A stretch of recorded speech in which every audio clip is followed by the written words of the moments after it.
only win we've gotten in the House of Representatives is blocking the Senate supplemental.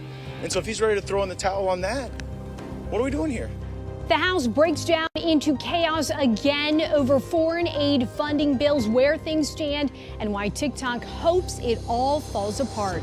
Trump's latest trial takes a huge step towards finally beginning why there was a worry there was a step backwards in New York. And ongoing protests at Columbia University continue a day after the university president is called before Congress what she did to break it all up. This is the National Desk, America's News Now. Good evening and thanks for being here. I'm Dee Dee Gatton, and 50 million Americans are in the path of severe weather tonight. And right now, a line of severe storms are headed east from St. Louis to Birmingham, Alabama, with more to come over in Mississippi. Here is a live look at St. Louis as the National Weather Service is predicting damaging wind gusts, possibly near 70 miles per hour, large hail, and maybe a tornado or two across portions of the Ozarks and Mississippi Valley and lower Ohio Valley. Of course, we'll be following these weather developments all night long, and you can stay up to date 24/7 on thenationaldesk.com. And of course, you can join us again for the late edition of TND. Check your local listing to see when it airs in your city. Divisions within the GOP over foreign aid are on display at a committee markup today. Democrats and one faction of the Republican Party want one sweeping package with aid for Ukraine, Israel, and Indo-Pacific allies. This Republican delay has helped Putin and hurt Ukraine. And maybe that's what the intent is. These dictators, including North Korea, are all tied together. And the idea that we can separate them, we don't pick and choose our enemies. They choose us. Democrats and more moderate Republicans argue passing foreign aid has taken too long, and those countries need help now with no strings attached. But more hardline conservatives and the House Speaker trying to get something passed want one bill for each country that needs aid, along with a bill to strengthen border security. Certain members have expressed skepticism about sending aid to foreign countries at all. How long are we going to do this? How long are we putting America last? I feel for Ukraine. I feel for Israel. But I feel for the American people.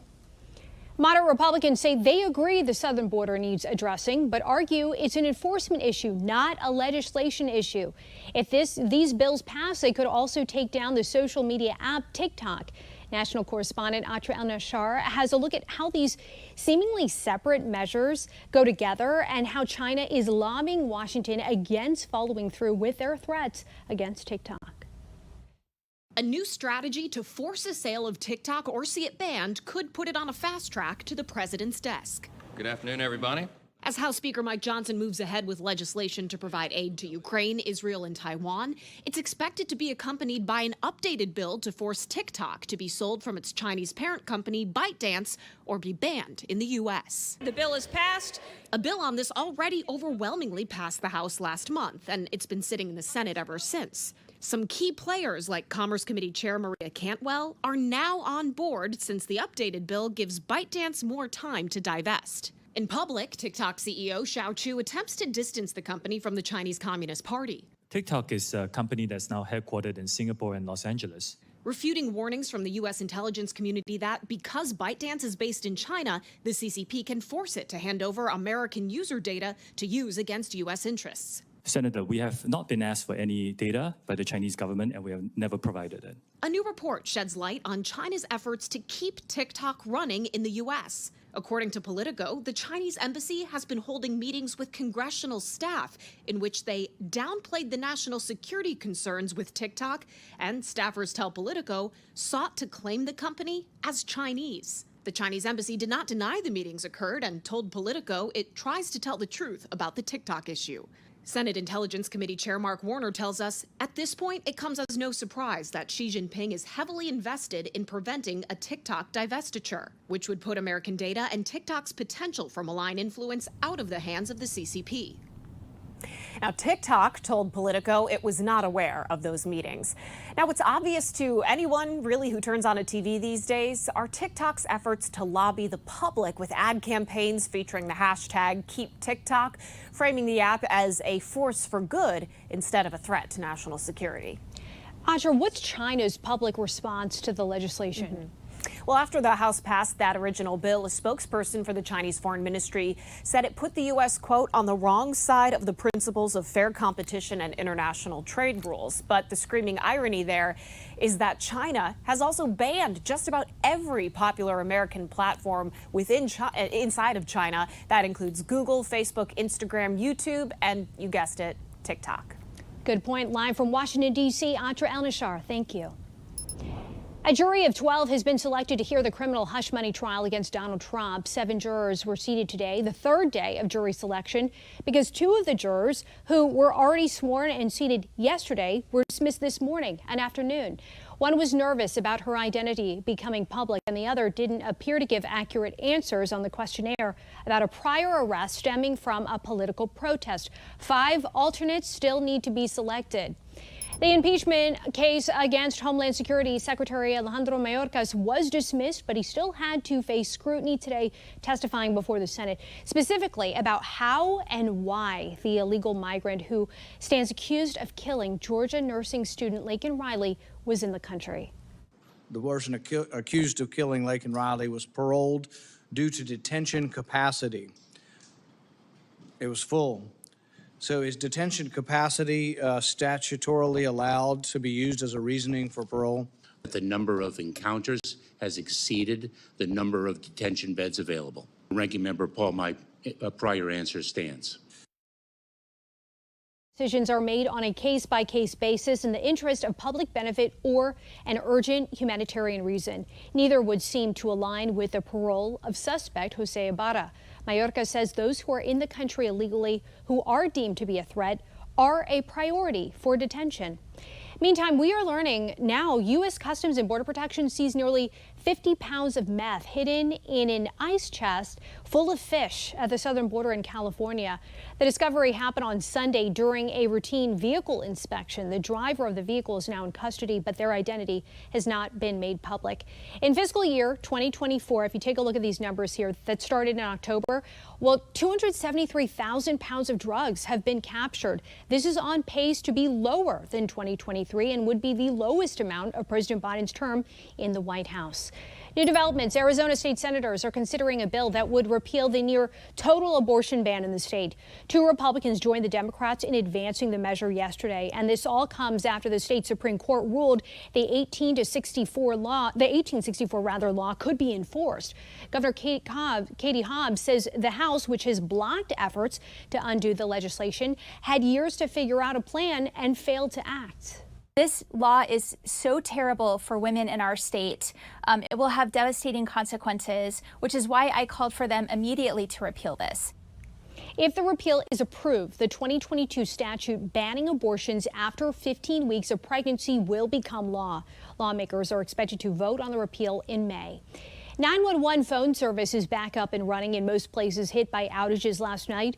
Officials say at least 6 cities in 4 states were impacted.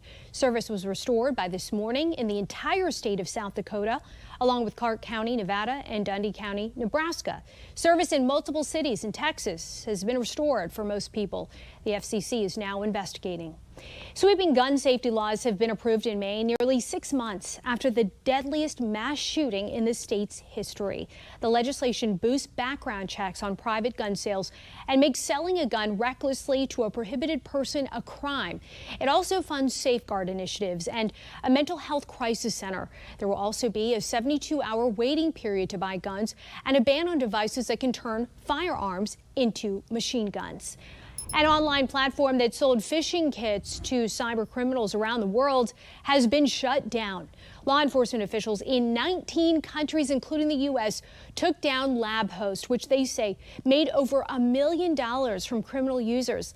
LabHost had gotten a hold of hundreds of thousands of bank card numbers and more than 1 million passwords. UK police said 37 suspects are in custody. A Memphis officer killed in a shooting last Friday may have died from another officer's gunfire.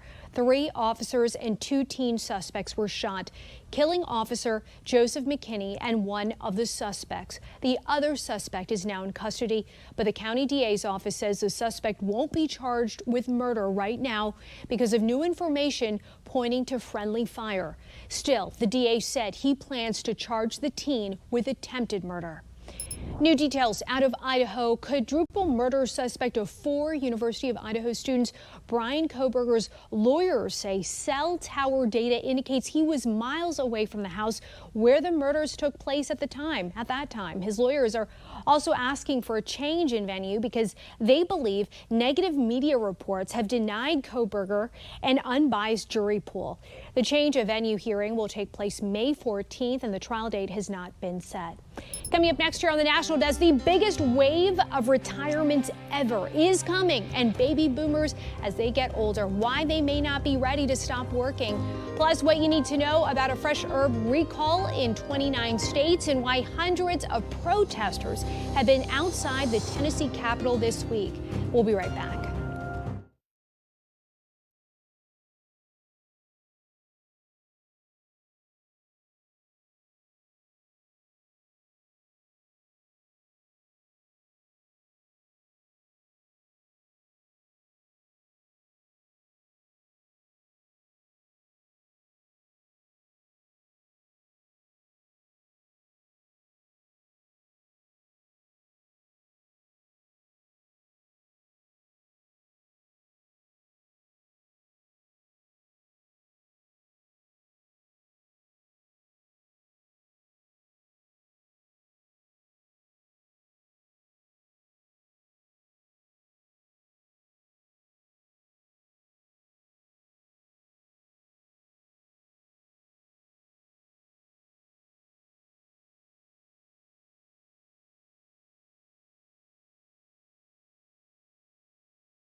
The United States announced new sanctions against Iran. Members and entities connected to Iran's Revolutionary Guard, defense industry, and the government's missile and drone program were targeted. This is in direct response to Iran's unprecedented attack towards Israel last Saturday night. The United Kingdom joined the U.S. in placing these sanctions. President Biden has been pushing for diplomatic measures to deter Iran while the world waits to see if Israel will respond militarily. With more on that, here's Matt Gelka. Israel isn't backing down on its promise to respond to Iran's strike despite cries for de-escalation from world leaders. If we don't answer, the Iranians will feel impunity, and they will feel that they can strike anywhere in the Middle East or elsewhere without any consequences. Iran continues to warn Israel over the anticipated response. A senior commander told an Iranian news agency the country could look to review its nuclear doctrine over Israeli threats. FBI Director Christopher Wray says the Bureau is on alert for threats to the Jewish community in America as the Passover holiday approaches. The Anti-Defamation League says anti-Semitic incidents ballooned in 2023, with almost 9,000 incidents of assault and harassment, a 140% increase since 2022. We at the Bureau remain particularly concerned that lone actors could target large gatherings, high-profile events, or symbolic or religious locations for violence,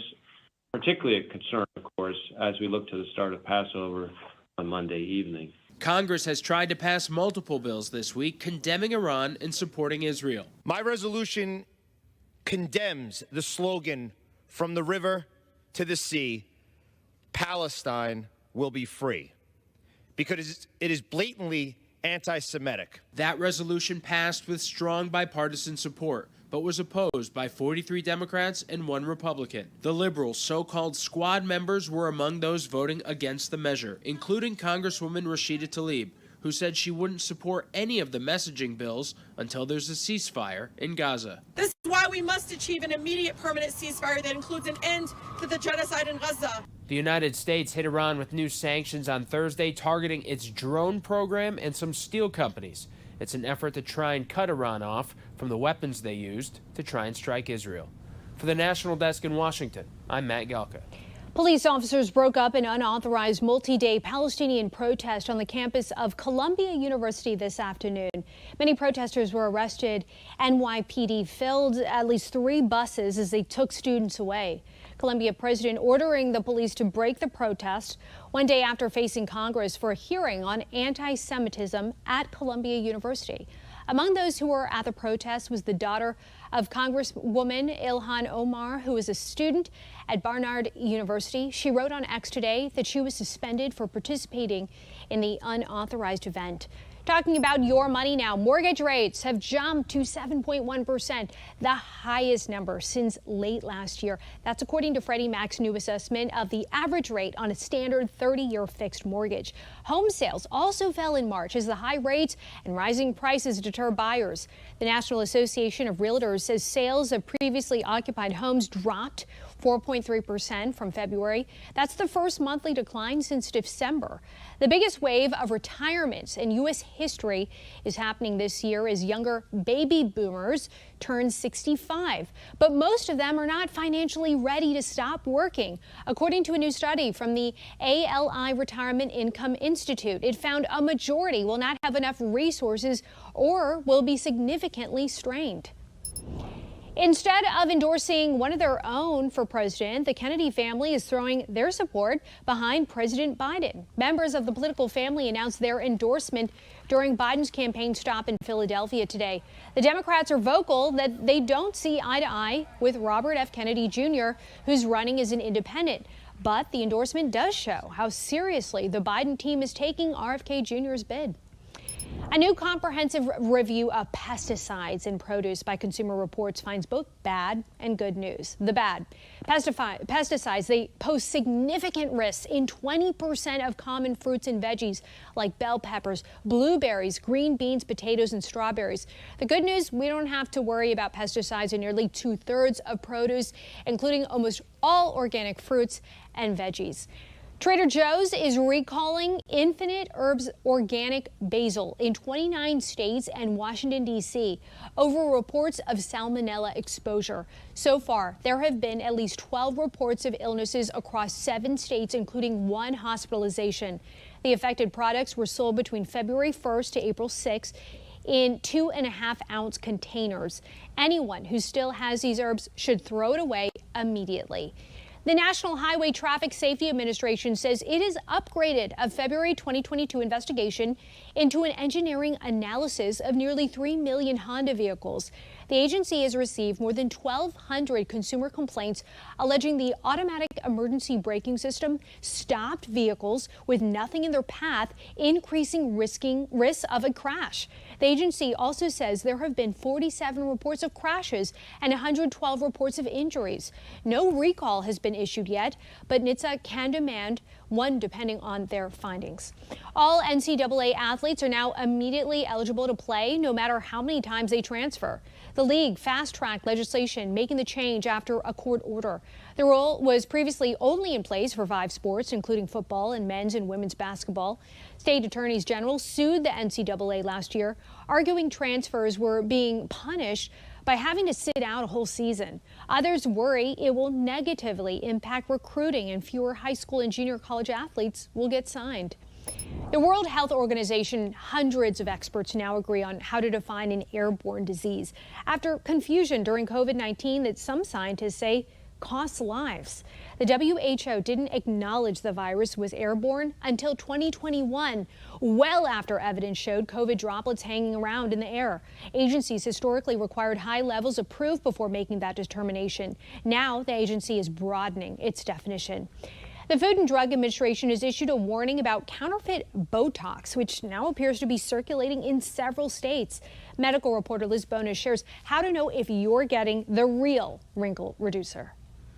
Hey there, everybody. This warning coming after more than 19 women have reported unusual symptoms after getting Botox. Those who use this therapy say there is a lot we should know about this potential wrinkle reducer. It is a simple shot to reduce everything from frown lines to crow's feet on your face. I really love the way that it opens up my eyes and prevents me from creasing. Natalie Makita says she's been getting it every 6 months for years. Karen Whitney, a physician's assistant at Ohio's Advanced Cosmetic Surgery and Laser Center, is certified and trained to administer Botox. It interferes with muscle nerve communication, so it relaxes or, in extreme cases, paralyzes muscle. The Food and Drug Administration is warning that counterfeit versions of Botox have now been reported in several states. What's likely driving this counterfeit market? There's a demand issue and a cost issue. There are providers who'd like to take advantage of this and offer counterfeit Botox. So far, at least 19 women from 9 states, including Colorado, Illinois, Kentucky, Nebraska, New Jersey, New York, Tennessee, and Washington, have reported harmful reactions from this counterfeit Botox. The patients were all between 25 and 59 years old and experienced symptoms that are similar to what happens when the Botox toxin spreads to other parts of the body: blurred vision, difficulty swallowing, shortness of breath. Some even had to be hospitalized for treatment with antitoxin medication. Karen says providers with the real thing purchase directly through FDA-approved manufacturers, and you can tell it's real by the holographic labeling on it. Right here, and if it doesn't have that labeling, it's not legitimate. Now, the FDA working to help get these counterfeit products removed from use. They stress there's nothing to indicate that legit products are not safe and effective for approved uses. With your health news, I'm Liz Bonus reporting. Coming up, how a new Washington law aims to protect children online by targeting the generation of deepfake images. We're back in 90 seconds.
We have reporters all across the country in your neighborhoods covering issues that matter to you. We're taking the pulse of America.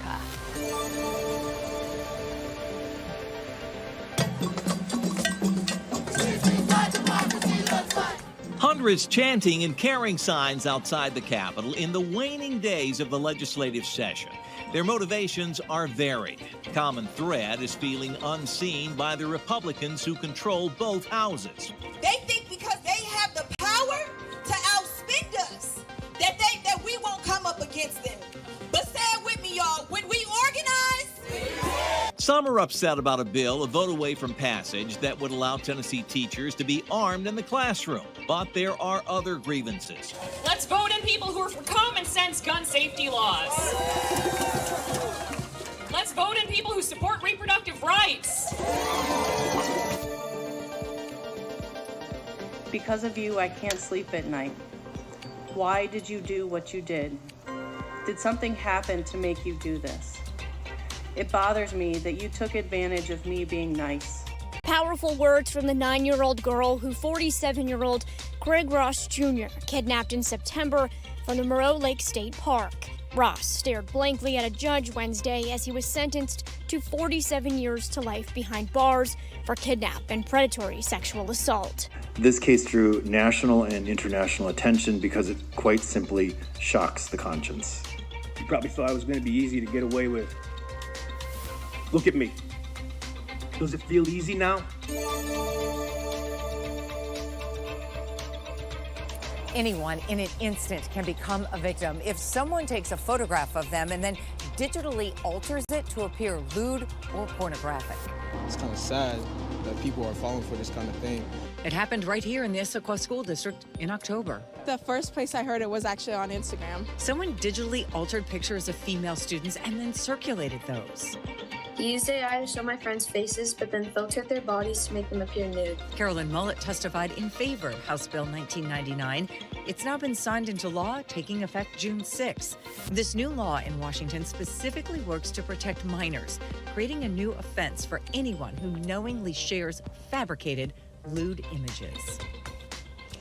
Coming up next year, what happened when a girl saw Law & Order actress Mariska Hargitay in New York and mistook her for a real police officer. You'll want to see this. We'll be right back.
Mariska Hargitay from Law & Order SVU doesn't just play a detective saving people's lives on TV. She's helping people in real life as well. A girl came up to her while she was filming in New York City a few days ago, thinking the actress was a police officer. The girl had gotten separated from her mom and asked for help. Well, the actress stopped production for 20 minutes, found the girl's mom, and reassured them both. What a great story. And that's going to do it for us for this edition of the National Desk. We invite you to join us again this evening for more coverage on America's top stories. Just check our local listings. I'm Dee Dee Gatton here in Washington. Thanks for watching.